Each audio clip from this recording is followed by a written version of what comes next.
Hey everyone, welcome back to Founder's Story. We have a special guest today who I had the privilege of talking to and meeting many years ago, and I've been watching, following along. But Evan Carmichael, he is a renowned entrepreneur, motivational speaker. He's interviewed incredible people. He's built a massive following online, and he's dedicated his life to helping others unlock their potential. And I've heard you help them achieve their dreams. But Evan, welcome to the show.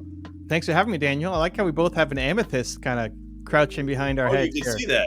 Yeah. Yours is kind of hidden a little more. There it is. It's almost the same shape. Yeah. People always see the Doritos bag, but they miss the amethyst. So when I saw yours, I'm like, oh, I got to show the amethyst too. We're amethyst buddies too. Right behind my head. It just gives me the energy. What's the story behind the Doritos and the amethyst? The amethyst, I don't know. I just like amethyst. I haven't really been into stones or crystals or any of that stuff, but there's just something about amethyst that I like. And I want to get one of those angel wing ones where it's like the giant 6-7 feet one. That's I'm just trying to find the right one and like the right mind to go get it from. The Doritos bag. This looks small, but it's a big bag. It's just kind of far out. And this is the Costco like half human size bag. And I have this because I have a strategy called Damn the Doritos, where most times when you're on a diet, what did they say? Get rid of the junk food from your house. And I think that's a crutch, like it's a good first step. But this is how my brain works. It may not be a good prescription for other people, but my brain works like that's making me weaker. I'm telling myself I can only win in this perfect environment. And then if I go to a cruise or a vacation or a party or whatever, I'm basically telling myself I'm not strong enough. So I don't like that feeling. So Damn the Doritos is a strategy. And people ask, like, why can't you get a healthier sponsor for your videos? And like, if Doritos knew why the bag was there, they wouldn't want to sponsor my video. So it's just a reminder to myself that I'm stronger than the Doritos. So how do you translate that into business, into the social media and stuff you're building? Is there something how you can translate, like having that Doritos there to always remind you to say something? Is there something that you do in business that does the same? It's doing the difficult things. It's like not accepting excuses or reasons for not following through. So how I bring it into social media world is making content. Now, I'm an introvert. It may not come across, Daniel, in a show like this, but I'm an introvert. I'd be super happy never making a video ever and just sitting on my computer and getting work done. But it's not that doesn't ultimately serve my mission. And introverts want to serve too. And so just getting in front of the camera is a version of doing difficult things. And so anytime I'm scared of doing something, I don't want that to be a good enough reason. The trick is trying to catch it, because we'll often default into believing our reasons why we can't do it. And they're really good reasons. You know, like somebody wants to start a show. How long have you been doing this show for? 4 years. 4 years. And how long was the gap between when you wanted to start the show and then you actually started the show? It was quick. It was COVID, so I had nothing else to do. Good. Well, like a lot of people unusual go the other way, right? And it's like, well, who's going to want to talk to me? And what kind of founders want to come on my show? And I'm not insert whoever. I'm not Gary Vee or Joe Rogan, so they're not going to want to talk to me. This is the conversation that we have in our head. And then it goes down to, well, and I don't know what camera to buy and what mic to buy and what lights to buy and my background. And do I put an amethyst there or not? And all of this stuff that logically we tell ourselves are good enough reasons, but really it's like, just start the show, man. Just make your first episode and expect to suck and keep going. And so there's a lot of things that I have in my life, like there's a neck brace above here. It's a reminder constantly of I want to be the person who does difficult things that he's afraid to do, even if other people don't see it as difficult. Like for some people, what do you mean? You just start a show. You just get in front of the camera and you press record and like, what's the problem? For some people, like that's super easy. For me, that was really difficult. And so it's not what other people think of your difficult choices, what you think about your difficult choices and the willingness to step into them. I've heard a few people having this argument recently, similar to what you're saying, where one was saying, don't start a podcast unless you're famous or you have a following. The other one is, social media is just so complicated, or there's so many people doing it. How am I going to separate myself? Why would I want to start now? What do you think about those two? From a headline reading, I disagree, but I would be curious to know what's underneath them. So that's the conclusion point. What are the assumptions that are leading them to get to that outcome? I think the ability to have a podcast and meet people, even if it never takes off, just the people that you can meet can be tremendous for your business. We have a bunch of programs where we teach thought leaders how to get their shows off the ground. One of them is called Movement Makers. And in there, we'll teach a biz dev show concept where whatever you're selling, find the people who, if you knew these people, like make a list of 50 people that if they knew who you were, liked you, trusted you, could lead to 7 figures in your business, assuming you have a business, right? So who are the people that you need to get to know that if they knew you and they liked you and said, Daniel's awesome, that would lead to 7 figures in your business, right? Who are those people? Great. So the number one way to get access to those people is to interview them. If you message them and say, hey, I'd love to take you out for coffee, or I'm in your town, it's like you're probably not going to get a yes. Like maybe, but it's probably not a yes. But if you do an interview with them, they're much more likely to say yes to the interview. And now you've just spent half an hour with them, an hour with them, and you're building a relationship where they're going to want to know, okay, what is it that you do, Daniel? And you tell them, and they pass business off to you. So you can make 7 figures off of 200 subscribers on your YouTube channel, right? It's completely doable through an interview podcast strategy. So I don't know what the context is. Like on the surface, I don't agree with it, but there might be specific context that they're trying to address. I'm Canadian, and so I see both sides of everything, and I always hedge everything. So, but I'd love to have a conversation to see, where they're coming from with that point of view. No, I think that's great. I think people many times are too focused on like the following and building it up and that process, but not realizing that you can do it for other reasons. And I love that biz dev podcast interview, social media style versus like, I need 1 million people, I need 1 million following, and I need to get sponsors. There's so many other ways to make money. If you were to start over today, right now, with your social media, if people didn't even know who Evan was, or maybe you want to start a new channel in a place that nobody knows who you are, what would you do right now? It all depends on my goal. So is my goal to try to get famous? Is my goal to try to generate revenue from my business? Is my goal to sell a coaching program? So whenever I meet with somebody who's like, hey, help me grow on my YouTube channel. Cool. What are we trying to accomplish? Because depending on what you're trying to accomplish, it's a different strategy that we will put into place. So if I'm starting from scratch, the entrepreneur in me is like, okay, I want to generate sales, right? I mean, even if you have a big mission, which I think everybody listening to this show, you have a big mission, you want to change the world in some capacity, amazing. You need a team to do it. So I've got 52 people on my team right now who help me do all the stuff that we need to do for our business. I can do a lot more with 52 people helping me than I can me trying to do everything by myself, evenings and weekends, and having to have some job to kind of pay the bills. And so you need to figure out how to turn it into a business so you can invest in team to help you scale and go make a real impact. So I would start with, what am I selling? And what am I passionate about selling? And then what's a content strategy that I can build around the thing that I'm selling to start driving sales for my business, even if the long-term mission is we're going to change the world in some capacity. Do you still think that YouTube is maybe one of the strongest, if not the strongest, social media platforms? For entrepreneurship, yes. It's the only place where people are going to learn. And so it's long form and education. That's that, and I guess caveat for your audience, that's all I specialize in. I'm not, if you want to learn, if you're making a slime channel or a prank channel or something, like I'm not your guy. I can give you some general guidance, but I'm educational, thought leadership, entrepreneurship channel, and that's who we help. That's our clients. So when people are going to learn, where are they going? Like if you're trying to figure out how to do something, people go to YouTube now. They're not going to the library. They're not asking their mom. Like they're going to YouTube and say, how do I blank? And videos pop up. Like as a business owner, that could be you popping up. And they've never heard of you before, but now they're diving into your world because they want to learn how to do something. So this has been a big shift over the past 5 years. I mean, YouTube's been around for a long time, and I opened my channel in 2008, put my first video up in 2009. So it's been a minute, since I've been on YouTube. But it wasn't education in the early days. It's only more recently been an education platform where people are going here to learn. So most entrepreneurs, you need to put education in front of the thing that you're selling.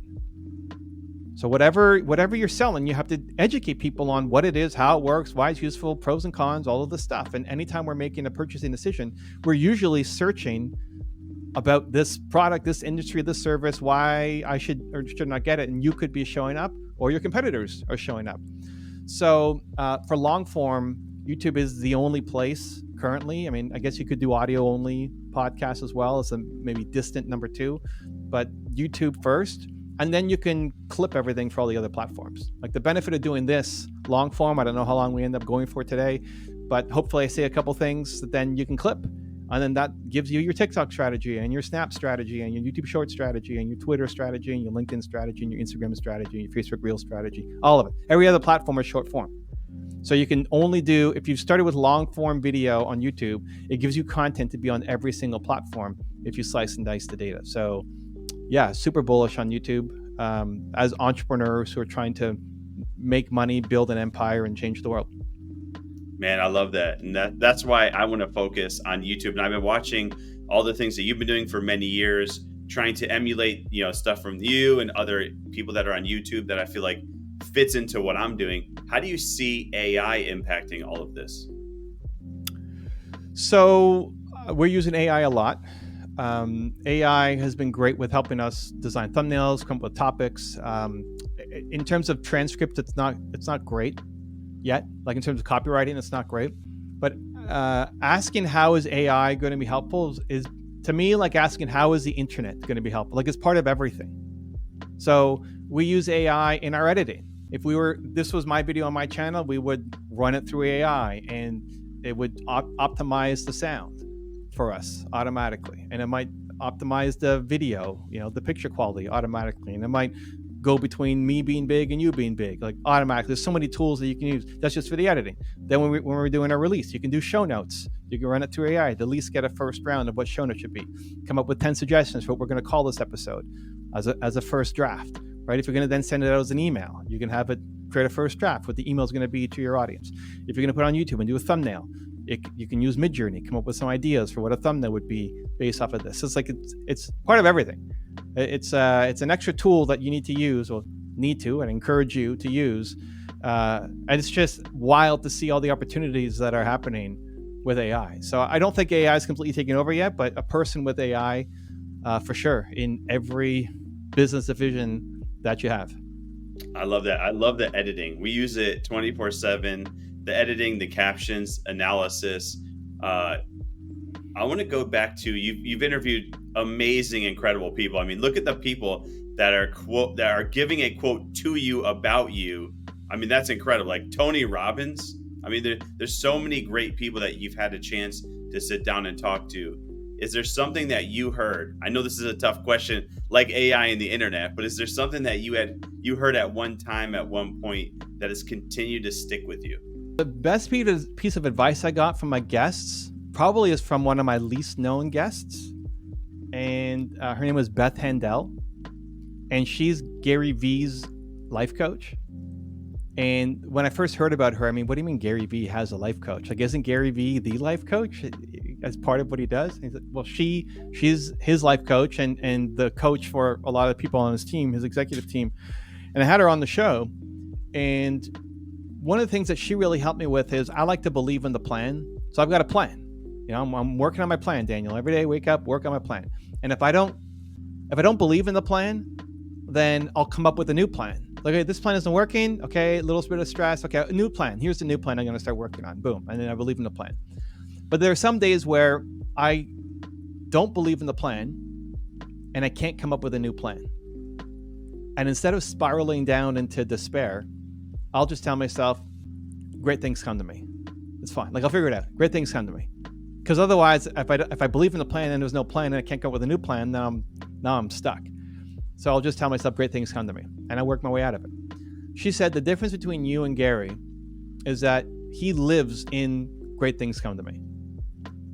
So great things come to me is my last resort. My default is the plan. And only as a last resort, I'll go to great things come to me. Where she said, guys like Gary, they default to great things come to me. And so I'm not living there. And I'm still not living there.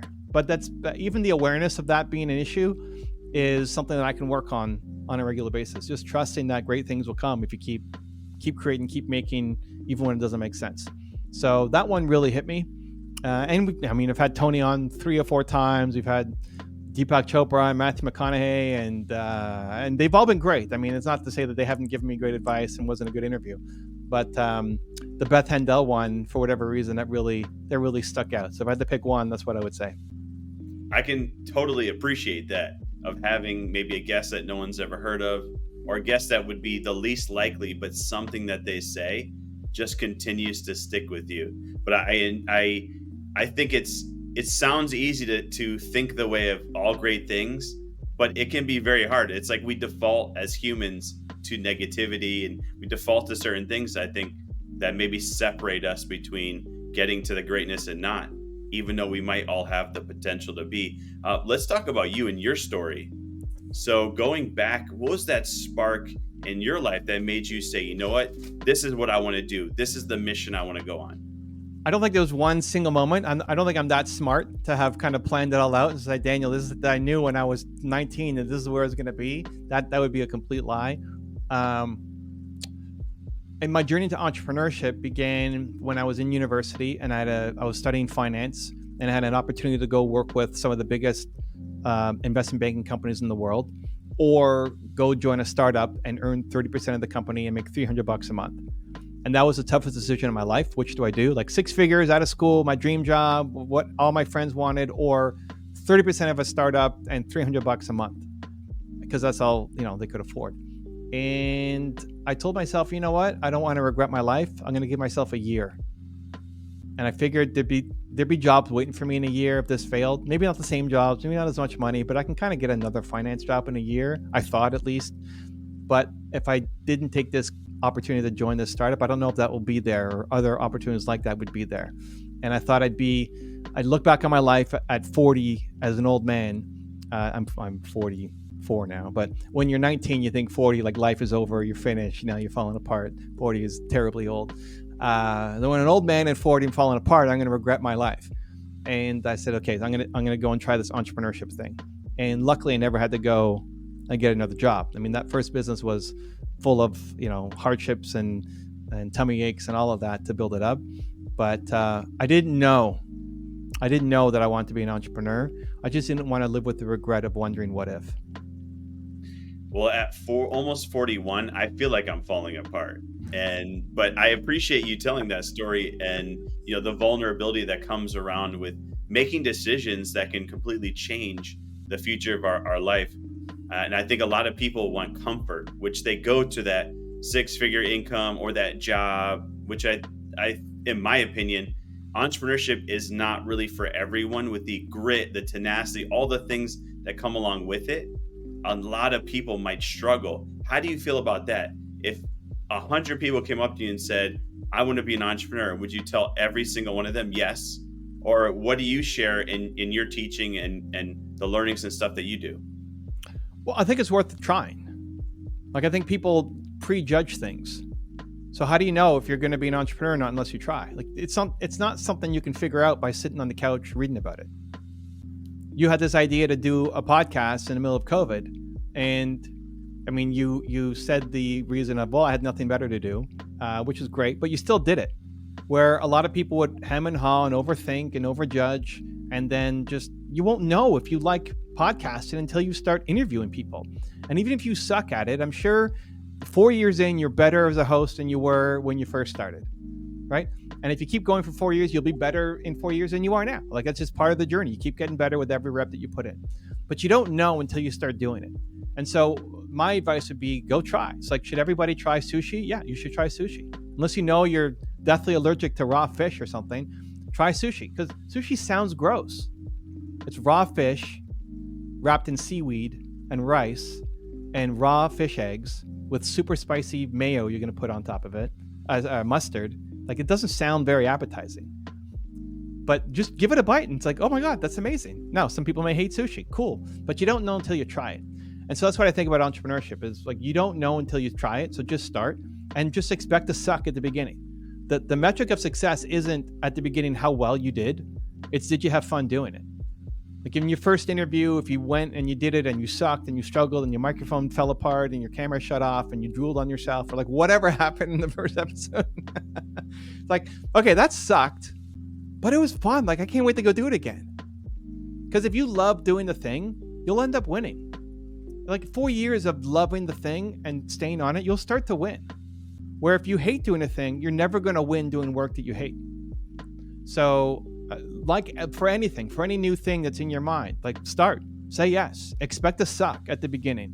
Doesn't mean you're going to suck forever. And it doesn't mean that you suck as a human just because your first attempt at something failed. Like just expect it to fail and pay attention to, did you like it? So that tomorrow you want to go back and do it again.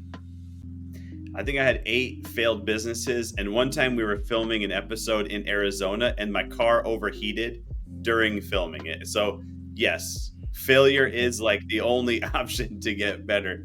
I just had some sushi, by the way, and it got me thinking about how much I loved my trip recently to Japan. I've seen a lot of your trips. I saw one that you just posted recently. Eating some waffles looked really delicious. What is a place that you want to go to in the future? Japan is a good story. I'm heading to Japan for a month in July, and my wife has never been, and it's been 20 years since I've been to Japan, and there are 13 cities, I believe, 12 or 13 cities that have 1 million plus people in it, and the goal is to hit all of them. And we're going to do a Japan whirlwind tour, have some fun, try some authentic sushi and Kobe beef and all of it.